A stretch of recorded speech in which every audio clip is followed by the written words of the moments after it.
Did you ever do that when you were a kid? And you played hide and seek? It's like, alright, if I cover my face and I can't see you, then you can't see me, so nah. I don't know, I thought it'd be clever for the thumbnail.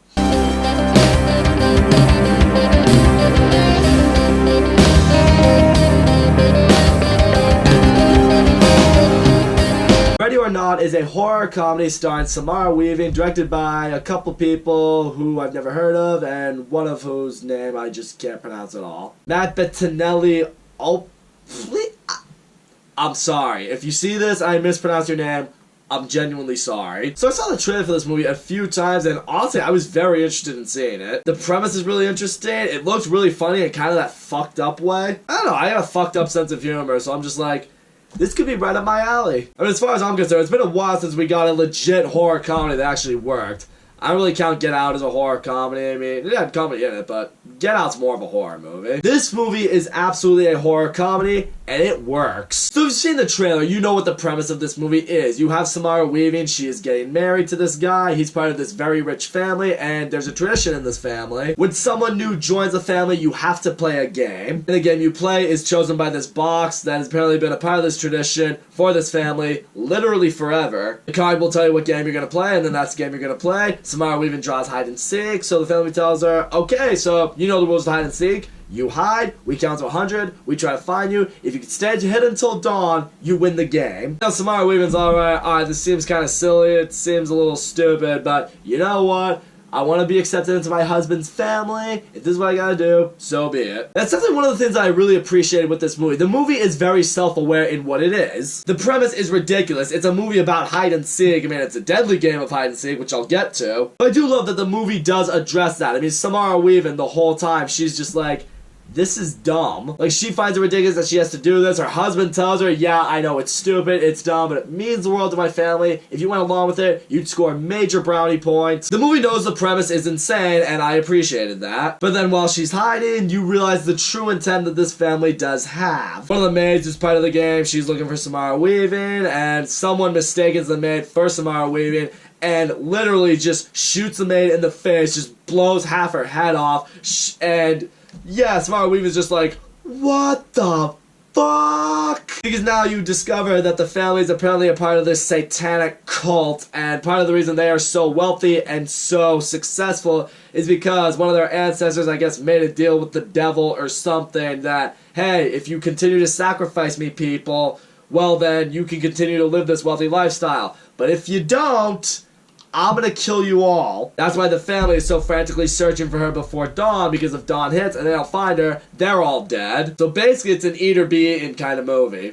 I mean, in a way. Samara Weaving's new husband, though, he obviously knows of the intent of the family, and he tells us, like, look, I had to play along, but I want to get you out of here, because I don't want you to die. I love you. And now from there, it's just Samara Weaving trying to find a way to get out of the house, trying to survive the night. And in a really dark, twisted way, this movie is really funny. First of all, what I really appreciate seeing in this movie is you can tell not everyone who is hunting Samara Weaving is cut out for this. Like, Samara Weaving's husband's drug addict sister, you know, she's here, she's trying to contribute, but she doesn't know how to use a weapon, she doesn't know how to shoot. At one point, she sees Samara Weaving right in front of her, she just tries shooting at her, and she misses so badly, like, every time. What I like that's also kind of fucked up is you could tell, like, maybe some people that are in on the hunt for Samara Weaving, not all of them really believe that this curse that's upon the family is entirely real. Like, one of the people in the family at one point, I think, says something like, okay, say dawn comes around and we don't find her. Then what happens? Nothing's gonna happen to us. But what's kind of sick and twisted is they're still totally going along with the game. They're still doing whatever they can to try to find her. It's like,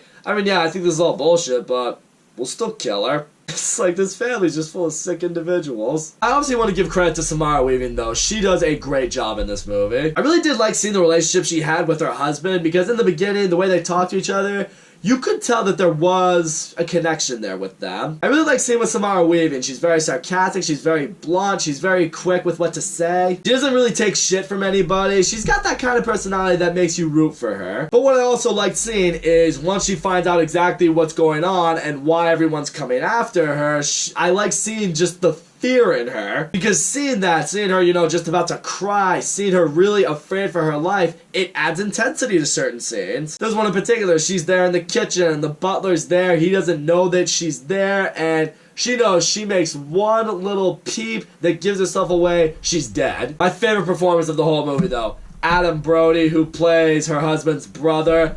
This dude was awesome. He's just one of those guys who just comes off like he doesn't give a shit about anything. He doesn't give a fuck about anybody. He's literally just, he's here because, you know, he's part of the family, so he has to do this. He's always been a part of this. Like, you've seen a few of those scenes in the trailer. Like, there's one, like, they're trying to find her, and, you know, she's just there, and he's all like, found her. Or even later when, like, the dad gets right up in his face, all like, you think this is a fucking game? And, like, you know, ready to just knock him out. And Adam Brody just doesn't care, just looks at him, he's like, yeah, this is a game. It's called hide and seek. He's just such an emotionless guy throughout the movie, and because of that, when he delivers some of the lines that he does deliver, it just makes it a lot more funny. But what I do like seeing with him, though, as the movie goes along, is you do discover that, even though he doesn't come off that he doesn't care, he does. Like, at one point, we get a scene in the very beginning of the movie. It was like a flashback scene of when Adam Brody and the brother, who became Samara Weaving's husband, were kids. The family had to perform a sacrifice on someone who had just joined the family, and Adam Brody didn't want his brother to see it, so he hid him away. He's like, just hide away. A game's going on, but you need to see what happens next. Just stay there. You know, it's a moment right there you see he always has cared for his brother. It's even right here in this moment, like, he knows his brother loves this girl, he knows he loves Samara Weaving, and Adam Brody's thinking to himself, if I can help her, I should. And that reaches a point later on in the movie when the family does finally capture Grace and they're prepared to sacrifice her to stay. And, you know, at one point they have to all drink from this chalice as part of the ritual. And, you know, they all start throwing up. Turns out he had poisoned the chalice to, like, give her a chance to get away. Tries to get her away. But unfortunately, Adam Brody's bitch gold digger wife, she shows up and she just shoots him in the head. Now Adam Brody's dead. Now at this point, Samara Weaving's just pissed off and angry at everything, as she rightfully should be. So she just takes a mystery box. At one point, just beats the mother to death with it. Like, fuck your family, you're all insane. Then we do get this big twist in the movie. At one point, the husband, he shows up. He finds her and he sees in her that, you know, obviously she's traumatized from this, and he knows in his mind, like, there is no way in hell she's ever gonna stay with me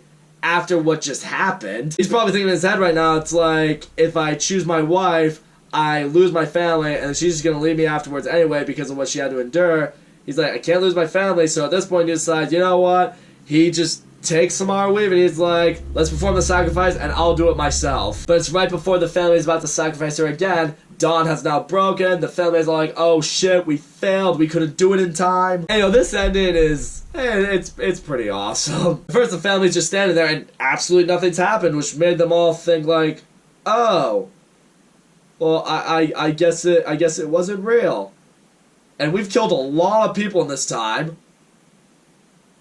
Fuck. But at this point, the crazy aunt is pissed off about it. It's like, you know what, fuck it, let's kill Samara Weaving anyway. She charges at her, and then she just explodes into a big bloody mess. And then one by one, each member of the family, they all explode into a big bloody mess themselves, and you realize, oh shit, so the curse is real. And then the only ones that are left are Samara Weaving and her husband, and he now begins to realize what's gonna happen to him, and he's trying to pull the whole, hey, look, I'm really sorry, can you take me back? And she's like, no, fuck off, I want a divorce. And then he explodes, he dies. And the movie just ends with Samara Weaving just covered in blood, outside, just ripping a sick butt while the police show up and handle everything. But yeah, all in all, ready or not, it was a fun movie. Samara Weaving and Adam Brody, those two absolutely crushed in this movie in particular. I love their personalities. I love the humor that both of them brought in particular. This movie is really, really funny. It's got some great jokes. The premise is completely ridiculous. That's part of what makes it as funny as it is. The movie does also have intensity to it as well, which is what I appreciate. It had some moments that definitely had me on the edge of my seat. The movie did, for the most part, have a very good balance of comedy and horror in it, which I think is important for a movie like this. I mean, in the end, it's a ridiculous premise. It's a ridiculous movie, honestly, but